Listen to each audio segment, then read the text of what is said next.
MWM के सरबराह राजा नासिर अब्बास की इमरान खान से मुलाकात। वज़ीर आला परवेज इलाही के हवाले से तहफ़्फ़ुज़ात का इज़हार, वादे पूरे न किए जाने का शिकवा भी कर दिया। वज़ीर आज़म की दहशतगर्दी के तदारुक के लिए वफाकी और सूबाई इदारे का बाहमी ताउन बढ़ाने की हिदायत। सूबाई एपेक्स कमेटियों को भी बाकायदगी से इजलास मुनक्किद करने का हुक्म।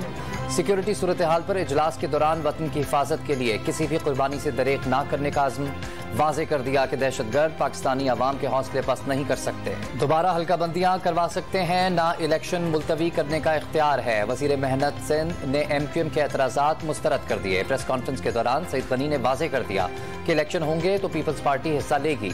एतराज़ात करने वालों को इलेक्शन कमीशन से रुजू का मशवरा दे दिया। इमरान खान को खत्म करने का मंसूबा था, लेकिन अल्लाह बहुत अजीम है। शेख रशीद ने मीडिया से गुफ्तगू के दौरान हुक्मरानों को किराए के लोग करार दे दिया। वाज़े किया कि उन्हें गैर मुल्की ताकतों की मदद हासिल है। याद दिलाया कि इमरान खान भी कह चुके हैं कि ऐसी असेंबली में नहीं बैठेंगे जहां चोर और डाकू हों। तंज किया कि हुकूमती वजीर टीवी पर आते हैं तो लोग चैनल बदल लेते हैं। नए साल का पहला हफ्ता महंगाई के सताए अवाम के लिए भारी। आटे की कीमतों ने नया रिकॉर्ड कायम कर दिया। 20 किलो आटे का थैला 3000 रुपए तक पहुंच गया।